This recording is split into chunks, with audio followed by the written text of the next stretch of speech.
শঙ্কর দা এই মুহূর্তে শঙ্কর ঘোষ বিজেপি বিধায়ক রয়েছেন, একবার আলাপ করিয়ে দিই সবার সাথে।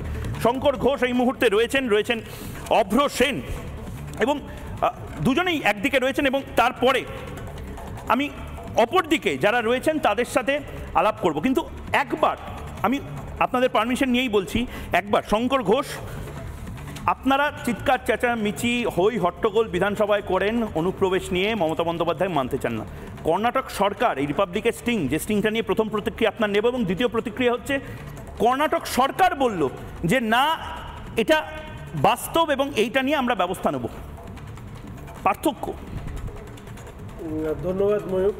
কর্ণাটক সরকারকে ধন্যবাদ দেওয়ার পাশাপাশি তোমাদেরকেও ধন্যবাদ দেব এই কারণে আমি বারবার করে একটি কথা বলেছি যে বিশেষত আমাদের পশ্চিমবঙ্গের বেশ কিছু টেলিভিশন মাধ্যম তারা হঠাৎ করে আমাদের সম্মানীয় কেন্দ্রীয় মন্ত্রী সুকান্ত মজুমদার, আমাদের সম্মানীয় রাজ্য সভাপতির তার একটি বক্তব্যের একটি শব্দকে আলাদা করে রেখে তারা হঠাৎ করে বাংলা ভাগ ইত্যাদি নিয়ে লাফাচ্ছে।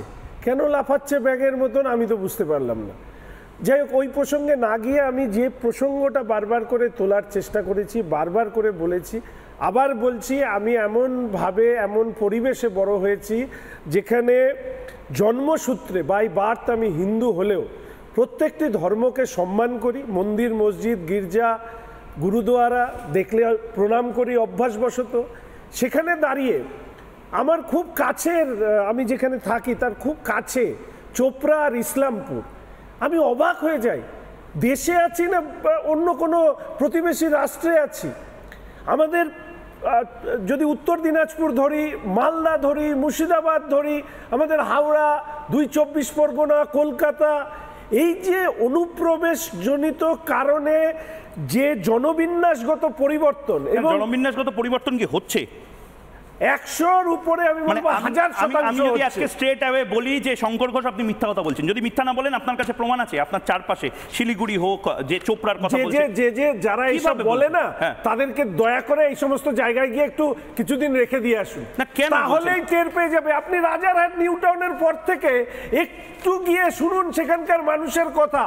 হেমন্ত বিশ্ব শর্মা যে কথাটা পরিষ্কার করে বলেছেন যে এর পরে এখানে দাঁড়িয়ে যারা জন্মসূত্রে হিন্দু তাদের এখানে থাকা কঠিন হয়ে যাবে, এবং আজকে জমি বাড়ি একটা সামান্য কথা, আমি জানি যে যারা ইসলাম ধর্মাবলম্বী বা আমাদের যাদেরকে আমরা মুসলিম হিসাবে চিহ্নিত করি তাদের মধ্যে অনেক ভালো মানুষ আছেন, তাদের অনেকে এটা বলেন যে যেখানেই আমরা সংখ্যাগরিষ্ঠ সেখানে কোনো আইন নেই, সেখানে ট্রাফিকে আপনাকে হেলমেট পরতে হবে না, আপনার সেখানে স্পিড নিয়ে কোনো কিছু চিন্তা করতে হবে না, অন্য কেউ ওখানে যদি বসতি করে আপনি তার দোকান যখন খুশি খুলতে পারবেন, দোকান যখন খুশি বন্ধ করতে পারবেন। একবার একটু থামাচ্ছি আমি, এবার একদম সরাসরি না, আমি ময়ূক শেষ করব, একটা লাইনে শেষ করব।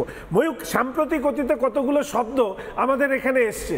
এক, সালিশি বিচার ব্যবস্থা; 2, তালিবানি শাসন; 3, জিহাদি। এই যে শব্দগুলো আজকে এখানে তৈরি হয়েছে, এই শব্দ তৈরি হওয়ার পটভূমি হিসাবে আমি মনে করি অনুপ্রবেশের সমস্যাই হচ্ছে এই শব্দগুলোর সাথে আরো বেশি বেশি করে মানুষকে।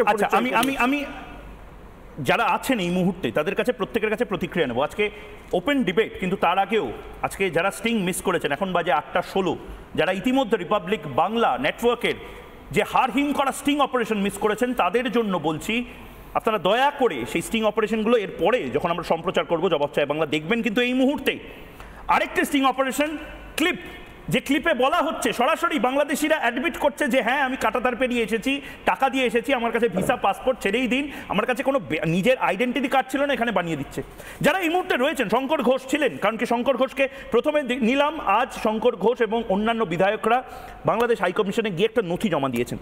তার পাশাপাশি অভ্র সেন রয়েছেন বিজেপি মুখপাত্র, আমার পাশেই ম্যাডাম রয়েছেন কোয়েল রায় অধ্যাপক রয়েছেন, তার পাশে রয়েছেন সৌরভপ্রিয় দত্ত এবং সাবির ভাই রয়েছেন, সাবির ভাই এবং সৌরভপ্রিয় দত্ত রাজনৈতিক কর্মী, এবং আমার সাথে এই মুহূর্তে অ্যানালিস্ট হিসেবে রয়েছেন, বিশেষজ্ঞ হিসেবে দীপাঞ্জন চক্রবর্তী। মুচকি হাসছেন কারণ দীপাঞ্জন চক্রবর্তী গলা শিরা ফুলিয়ে এই কথাই বারবার বলে গেছে যে রিপাবলিক বাংলা একটু ঘুরে ঘুরে, একটু ময়ূক তোমরা কাজ করো, জাস্ট ক্যামেরাটা নিয়ে বসে থাকো কিছু কিছু জায়গাতে, দেখতে পাবে কি ভয়ঙ্করভাবে আমাদের জনবিন্যাস বদলাচ্ছে। দীপাঞ্জন দা খুশ তো বহুত হোঙ্গে আপ, লেকিন আমার একটু টেনশন হচ্ছে দীপাঞ্জন দা, মানে এটা যদি সত্যি হয় এবং ব্যাঙ্গালোরের একটি জায়গা থেকে একটি স্টিং অপারেশন যদি এত কিছু বেরিয়ে আসে, গোটা দেশের স্টিং অপারেশন রিপাবলিক নেটওয়ার্ক যদি করে, সেই ক্ষমতা রিপাবলিকের আছে, তাহলে কি বেরিয়ে আসতে পারে? প্রথম প্রশ্নটাই হচ্ছে বাংলার মানুষ কি চায়। মিডিয়া তো পড়ে, মিডিয়া তো সেই প্রতিফলনটা করে যেটা মানুষ দেখতে চায়। বাংলার মানুষ কি অ্যাকচুয়ালি দেখতে চায় এই জিনিসগুলো?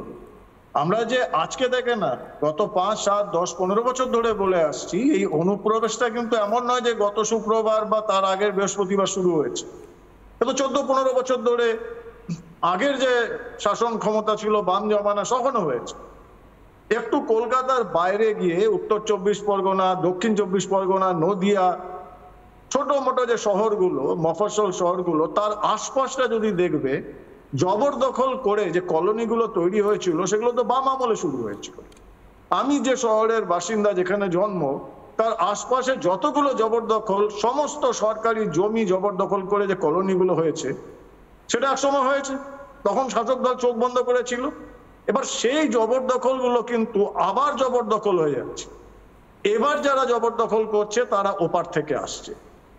আগেরটাও যেমন শাসক দল চোখ বন্ধ করেছিল, এখন যেটা হচ্ছে সেটাও শাসক দল চোখ বন্ধ করে। কারণ তাদের যে বৃহত্তর জনগোষ্ঠী ভোট দিচ্ছে মানুষ, তাদের তো শাসন ক্ষমতা রাখছে, সে মানুষরাও চোখ বন্ধ করে রয়েছে। আর এই যে প্রশ্নগুলো করছো, এটা খুব বিখ্যাত কবিতা, যেটা যে আজব দেশের আজব কথা বলবো কি ভাই আর, চোখ খুললে যায় না দেখা, মুদলে পরিষ্কার। চোখটা বন্ধ করো, তাহলেই বুঝতে পারবে যে এই অনুপ্রবেশকে কারা ঢুকতে দিচ্ছে। দীপাঞ্জন দা, আমি একটু থামাচ্ছি দীপাঞ্জন দা, আমি একটু থামাচ্ছি আপনাকে। আমি একবার যে স্টিং অপারেশন, আরো ভাগ আছে, সেই স্টিং অপারেশনের এর পরের যে ক্লিপ, সেই পরের ক্লিপটা দেখাতে চাইছি। এবং বিশ্বাস করুন দর্শক, আজ আমি চাইনি, কিন্তু এই গরিব মানুষগুলো, আমি জানি না, আমার নিজের একটা অংশ বলছে যে এই ছবিগুলোকে ব্লার করে দিতে, কিন্তু আরেকটা অংশ বলছে চিল শকুনের মতন হয়তো ঝাঁপিয়ে পড়তো অনেক রাজনীতিবিদ, যে দেখো এরা মুখ দেখাতে পারছে না, মুখ ঢেকে এদেরকে দিয়ে কথা বলিয়ে নিচ্ছে রিপাবলিক বাংলা। এবং ঠিক সেই কারণে আমরা এই ছবিগুলো, এই মুখগুলোকে আপনাদের সামনে দেখাচ্ছি। এরাও পেটের টানে এসেছে, কিন্তু একটা জায়গা তো রাখতে হবে যেখানে বলতে হবে আমার সাবির ভাইয়ের, সৌরভপ্রিয় দত্তের, তুলিকাদির, শঙ্করদার, অভ্রদার, এদের পেটের ভাত, এদের চাকরি, এদের জমি, এগুলো তো আমাদেরই। আমরা অন্য কোথাও যাব না, আমরা এই দেশেতেই থাকবো। সাবির ভাই থাকবেন, আমি থাকবো, কিন্তু আমরা ভারতীয়রাই এই জায়গায় থাকবো। আপনাদের দলের যদি এই স্ট্যান্ড পয়েন্টটা হয়, চেঞ্জ করতে বলুন সাবির ভাই, কারণ রোহিঙ্গারা আপনাদের কেউ নন।